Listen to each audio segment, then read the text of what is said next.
Allie here. Today I'm going to be showing you how to use a repeating stamp and how to make it a lot easier on yourself on how to use this. So today I'm using a die cut using the Heffy Doodle Big Shadow Box die. And we're using the large piece here.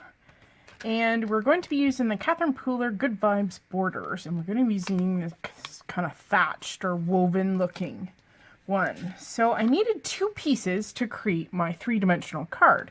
So I've already done one. Doesn't look awesome?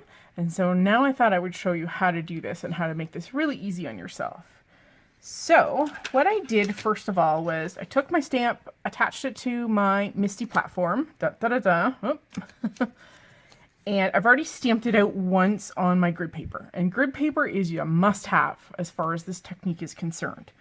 Then I went and used just a piece of paper and I tested it out because I needed to know how far apart to stamp them. And it just happens that this works out. That is 1/2 inch. So it makes this super easy to stamp out. So next, I'm going to use this as my guide. And my stamp isn't quite long enough to do the square part of it and then the rectangular part. So we are going to have to do this in two parts. So I need a piece of masking paper. So I'm just going to rip off a piece of my Post-it note removable label tape. This is 2 inches wide. I love this stuff. This stuff is awesome. Okay. So then I'm going to use my grid paper a lot.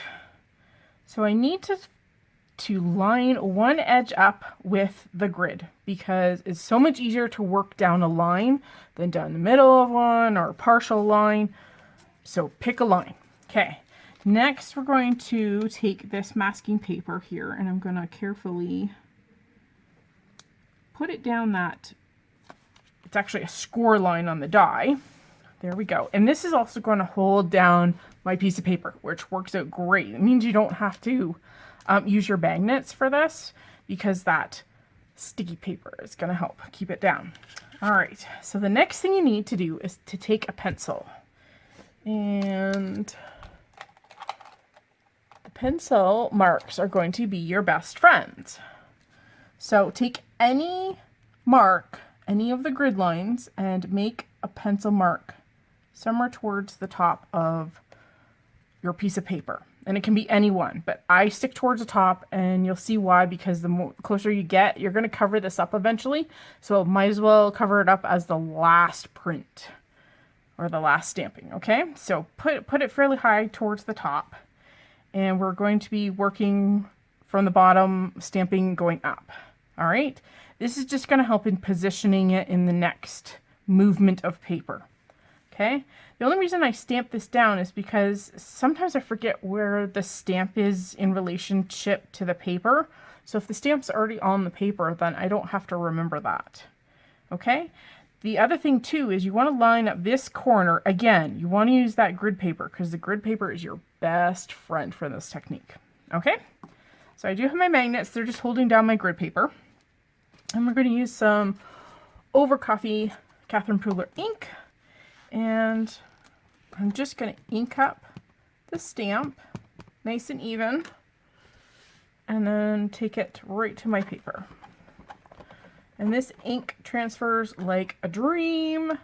Catherine Pooler inks are phenomenal for ink coverage and stamping. So if you haven't tried them, you have to try them.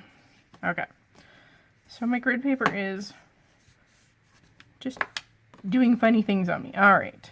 The other thing too, before we go any farther, is I'm going to mark with a big fat arrow which line I'm using, just in case. The other thing I like to do is wherever that tick mark is to start, I'm going to put an arrow. Then I know, because of my little trial and error, that I need to move up 1/2 inch. And of course, 1/2 inch is 2 squares. So for every 2 squares along that line, I'm just going to put some kind of pencil mark. Okay? It's just going to aid in making this process a lot faster. You don't have to do this. But again, registration mark makes it just way easier. So again, I'm going to take that little tick mark, lining it up with that line, because I know 2 down, and making sure that my edge is exactly where it was the previous time. So I know I can see my full line to the right of my paper. And we're just going to use that sticky paper to hold it down. And voila, it takes you to the next image. And for this image, the cross hatches actually kind of fit, kind of dovetailed into one another. And I love that. So now all I have to do is just transfer that paper down to that next registration mark, remembering to butt the edge of that paper up right to that line and stamp away. So it's literally stamp and move and stamp and move and stamp and move, and before you know it, you're done.